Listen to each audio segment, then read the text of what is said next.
سلام عليكم. سعد لمجرد. محكمة فرنسية تقضي بسجن المغني المغربي 6 سنوات بعد إدانته بالاغتصاب.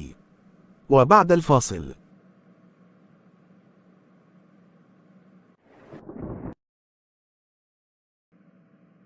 قضت محكمة فرنسية بالسجن 6 سنوات بحق المغني المغربي سعد لمجرد بعد إدانته في اتهامات بضرب شابة واغتصابها في غرفة فندقية بباريس.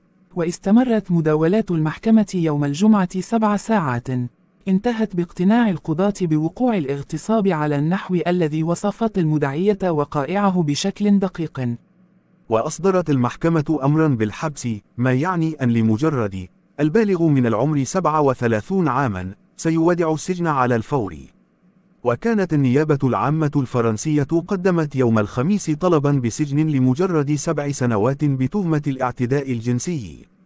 وطالب المدعي العام جان كريستوف موليه بحظر دخول لمجرد إلى فرنسا مدة 5 سنوات بعد قضاء عقوبته. من جانبه، نفى المغني المغربي الشهير ما نسب إليه من اتهامات، قائلا إنه لم يغتصب الفتاة ولم يقم بأي علاقة معها. وتعود أحداث القضية إلى أكتوبر تشرين الثاني من عام 2016، عندما التقى لمجرد على هامش حفلة له في باريس مع شابة تدعى لورا كانت تبلغ حينها 20 عاما. واتهمت لورا المغني المغربي بأنه رافقها إلى مقر إقامته في فندق بشارع الشانزليزيه حيث اغتصبها وضربها بحسب ما تزعم.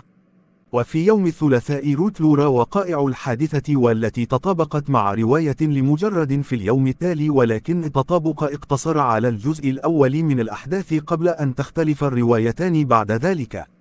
وقال محامي لورا إن موكلته لم تخجل من المحاكمة ولم تطلب جلسة استماع مغلقة، وإنها أرادت مواجهة التهم بطريقة علنية وجها لوجه.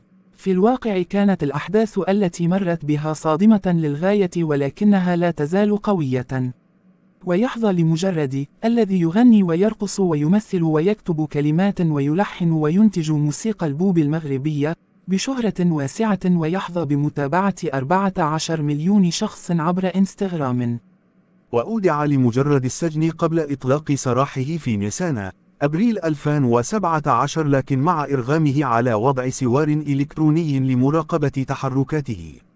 وفي عام 2018 سجن لمجرد لفترة وجيزة بعدما أدين في تهمة اغتصاب شابة أخرى في مدينة سانتروبيه الفرنسية.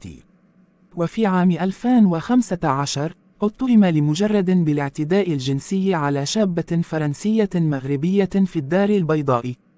ويواجه لمجرد تهما أخرى بالاغتصاب في كل من المغرب والولايات المتحدة وفرنسا. وشكرا على المشاهدة. اشترك الآن وفعل الجرس التنبيهات ليصلك كل ما هو جديد في قناة كل شيء هنا. وبعد الفاصل.